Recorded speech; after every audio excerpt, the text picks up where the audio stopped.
രാമനാട്ടുകര സ്വദേശിയായ യുവാവിന് നിപ സ്ഥിരീകരിച്ചതോടെ അതീവ ജാഗ്രതയിൽ കോഴിക്കോട്. നിപ ബാധിച്ച 43-കാരൻ സ്വകാര്യ ആശുപത്രിയിൽ വെന്റിലേറ്ററിലാണ്.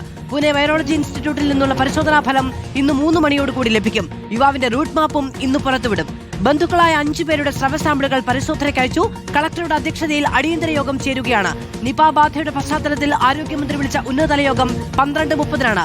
സിനോജ് തോമസും ഷാഹിദ് റഹ്മാനും MG പ്രതീഷും വിവരങ്ങളുമായി ചേരുകയാണ്.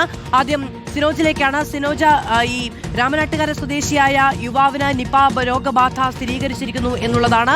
ഈ യുവാവിന്റെ റൂട്ട് മാപ്പ്, എത്രത്തോളം ആളുകളിലേക്ക് സമ്പർക്കമുണ്ടായി, അദ്ദേഹത്തിന്റെ ഇപ്പോഴത്തെ ആരോഗ്യാവസ്ഥ തുടങ്ങിയ കാര്യങ്ങളിലുള്ള വിവരങ്ങൾ ലഭ്യമാണോ?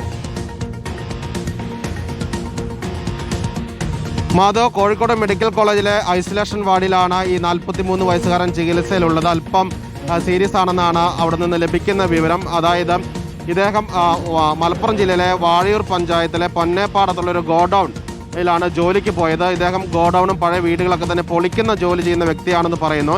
ഇന്നലെ ലഭിച്ച വിവരം ഇദ്ദേഹം ഒറ്റയ്ക്കാണ് പോയതെന്ന് പറയുന്നു. ഏറ്റവും ഒടുവിൽ മറ്റൊരാൾ കൂടി ഇദ്ദേഹത്തെ സഹായിക്കാൻ ഉണ്ടായിരുന്നു എന്ന് പറയുന്നുണ്ട്. അതിൽ ആരോഗ്യവകുപ്പ് ഇക്കാര്യത്തെ കുറിച്ച് കൂടുതൽ വിവരങ്ങൾ ശേഖരിച്ചു വരുന്നതേയുള്ളൂ. വാഴയൂർ പഞ്ചായത്തിലേക്ക് അല്പസമയം മുൻപാണ് നിർദ്ദേശം നൽകിയിരിക്കുന്നത്. അതായത് രാമനാട്ടുകര നഗരസഭയുടെ ചേർന്ന് കിടക്കുന്നതാണ് മലപ്പുറം ജില്ലയിലെ വാഴയൂർ പഞ്ചായത്ത്. ഇദ്ദേഹത്തിന്റെ വീടെന്ന് പറയുന്നത് രാമനാട്ടുകര നഗരസഭയിലെ 5-ാം വാർഡിൽ മേലെ വാര്യം എന്ന് പറയുന്ന ഡിവിഷനിലാണ് ഇദ്ദേഹത്തിന്റെ വീടുള്ളത്. ഇവിടെ നിന്നാണ് അദ്ദേഹം ജോലിക്ക് പോയിരിക്കുന്നത്. ഇദ്ദേഹം ആദ്യം ചുങ്കത്തുള്ള ക്രസന്റ് ആശുപത്രിയിൽ ചികിത്സയ്ക്ക് പോയെന്ന് പറയുന്നു. അതിനുശേഷം രോഗം ഭേദമായില്ല. മൂർച്ഛിച്ചതിനെ തുടർന്നാണ് മിംസ് ആശുപത്രിയിൽ പോയിട്ട് അഡ്മിറ്റ് ആകുന്നത്. അവിടെ വെച്ച് അദ്ദേഹം OPയിൽ ഡോക്ടറെ കാണുന്നു. അവിടുന്ന് MRI സ്കാൻ എടുക്കുന്നു, എക്കോ എടുക്കുന്നു. അങ്ങനെ പലതരത്തിലുള്ള ഡിപ്പാർട്ട്മെന്റിൽ പോയി അദ്ദേഹം ചികിത്സ തേടിയിട്ടുണ്ട്. അതുകൊണ്ട് തന്നെ ഇദ്ദേഹത്തിന്റെ കോൺടാക്ട് ലിസ്റ്റ്, അതായത് സമ്പർക്ക പട്ടിക വിപുലമായിരിക്കുമെന്ന് ഇന്നലെ തന്നെ ആരോഗ്യമന്ത്രി പറഞ്ഞിട്ടുണ്ട്.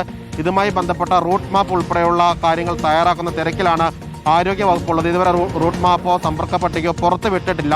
ഇദ്ദേഹത്തിന്റെ റൂട്ട് മാപ്പ് പുറത്തു വന്നാൽ മാത്രമേ ആ ഡേറ്റിലും ആ സമയത്ത് അവിടെ ഉണ്ടായിരുന്ന ആളുകൾക്ക് ക്വാറന്റൈനിൽ പോകാൻ കഴിയുകയുള്ളൂ. ഏതായാലും ഇദ്ദേഹം മിംസ് ആശുപത്രിയിലും ക്രസന്റ് ആശുപത്രിയിലും ചികിത്സ തേടി ഇന്നലെ രാത്രിയോടുകൂടിയാണ് മെഡിക്കൽ കോളേജ് ആശുപത്രിയിലേക്ക് ഇദ്ദേഹത്തെ ഷിഫ്റ്റ് ചെയ്യുന്നത്. ഇദ്ദേഹത്തോടൊപ്പം ആശുപത്രിയിൽ ഉണ്ടായിരുന്നത് ഭാര്യയായിരുന്നു. മറ്റ് റിപ്പോർട്ടർമാരിലേക്കും വരാം.